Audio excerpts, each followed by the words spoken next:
Curiosity is not a sin, Harry, but you should exercise caution.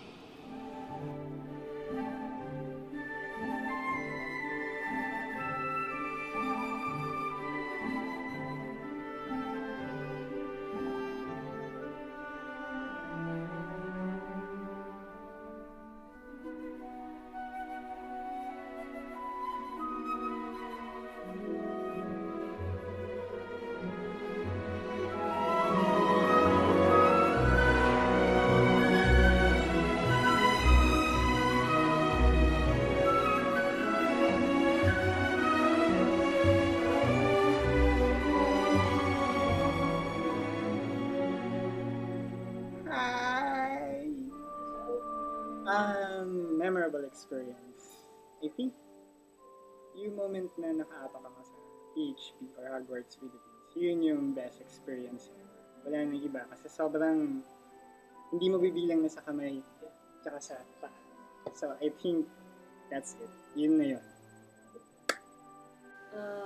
Yun, it was July 24 of last year kasi it was my first time to wear a Slytherin robe, and then last Deathly Hallow film na pinanood ko with Mandy, with Bryce, with Leia and Dawn, and for the rest of the PHP mateys.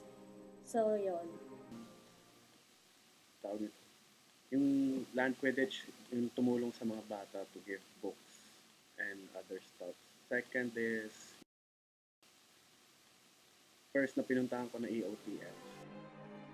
Most memorable with PHP, the Southern Tagalog leg of the tour.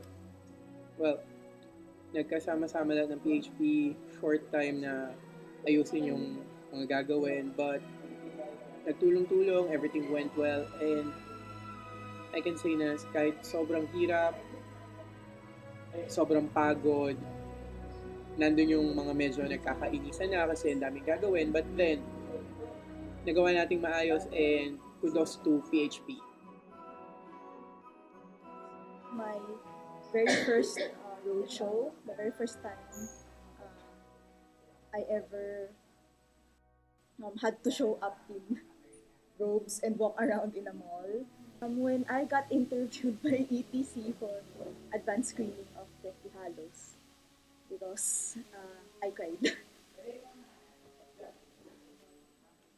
My first memorable experience or memories will be the book fair in World Trade Center.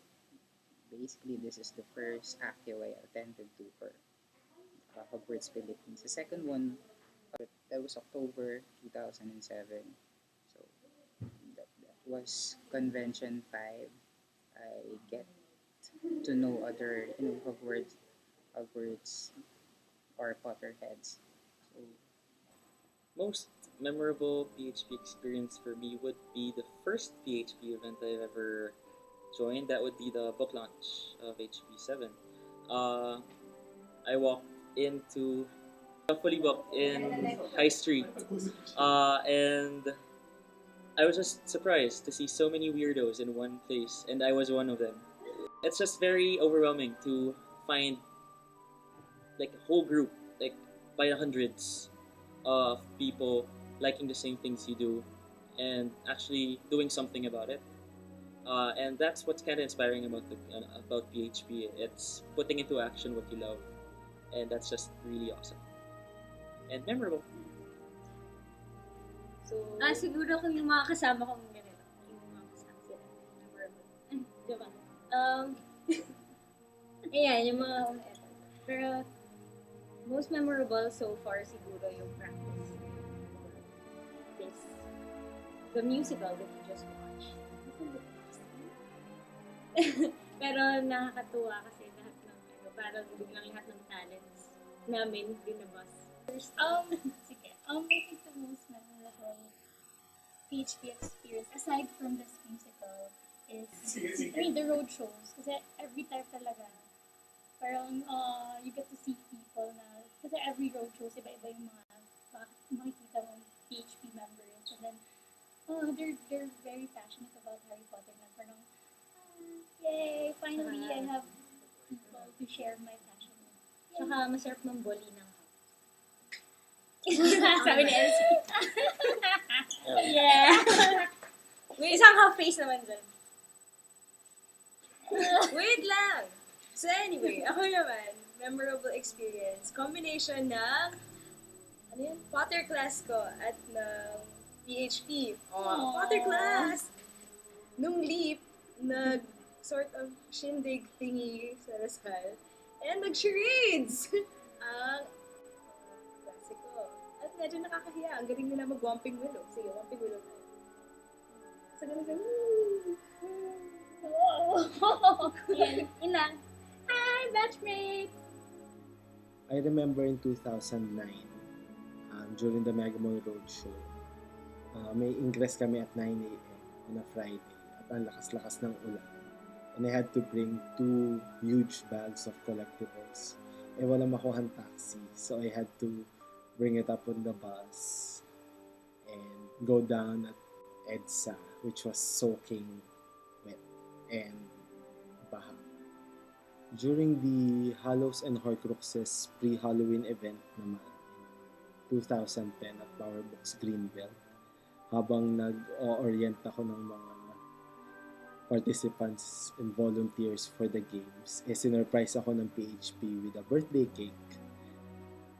That day was one of the best birthdays I've ever had. Also, yung mga media guestings last year, I think na-tour ko yata lahat ng TV stations in trying to promote the movie and the group. That's it. Well, I've been with PHP since 2006, so there are definitely a lot of unforgettable memories. But my favorite one would have to be the Deathly Hallows book launch held in the fort, fully booked, about 5 years ago.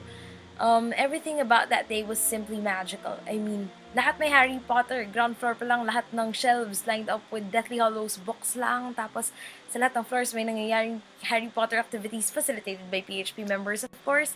But the most magical thing about it was how everyone back then were around me, shared and completely understood exactly how I felt at that time and gave the same significance that I did to the event. And it was such a special thing, feeling that communal love, and I've been a proud member of PHP ever since, and I'm so thankful because the group allowed me to meet some of the best people in the universe.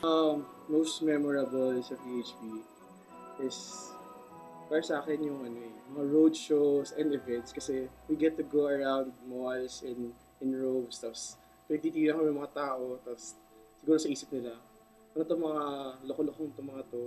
So, ako lang ba? Pero sa PHP kasi, every event niya, every gathering, official man or unofficial, laging memorable. So, I think na hindi ko siya masisingle out kung ano yung pinaka-memorable. Basta, everything is really memorable sa PHP. Lalo na itong nagawa natin just now. So, this, I think, by far, is the most memorable PHP event. And sana na-enjoy nyo yung ginawa namin at gagawin namin for you guys. So, bye-bye. Yung first siguro is yung first time na na-meet ko sila in person. Kasi dati ako group. Ito siguro 2001, as in the year na na-form yung group. Tapos nagkaroon ng EB. I think it was to discuss like convention. So first time ko na-meet si Francis, si Shelly, sila kilala ko na siya from high school. Tapos number 2 siguro yung Shangri-La. Kasi yun, ganda yun. Yung third, medyo mahirap. Parang lahat ng EBs, I think that's all memorable. So hindi ko pwedeng mag-pick yung walang stick out kasi every time palaging may something memorable. There's always a new member na sobrang funny na sinasabi or yun, parang naging nadadagdagan. So there's always a new face, a new blood in the group that makes it always memorable. Hindi ko masabing mahirap kasi na pumili ng isa lang na memorable moment. It's not a specific thing. It's more like one long expressway of memories. Because I've been with PHP for many years. How many? Don't ask.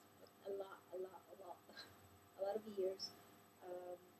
I can mention some, like the first New Worlds Convention, kasi baby pa yung PHP, yun yung considered the baby group. Kung makikita niyo yung robes ko, toga lang na hiniram ko, homemade hat, chopsticks for a one na hindi ko pa dinecorate kasi wala naman akong talent sa pag-decorate. Tapos buhat-buhat namin yung mga kabibigat na platforms. Um, Tapos yung booth namin, nagmukhang kulto ni Harry Potter. May mga kandila. Naiyaman ko kung ano nangyari. And then the next year, best booth. No? Yung second year worlds. And then nagtuloy-tuloy na yun. And then of course, we have big events like the book launches and the premiere night. But if you ask me more than that, it's the experience of meeting new members. Very simple, but it's always nice to meet new people, especially when I see former students join Hogwarts Philippines or Hogwarts DLSU, segue to Hogwarts Philippines. It's like, yes, I did well. Parang gano'n.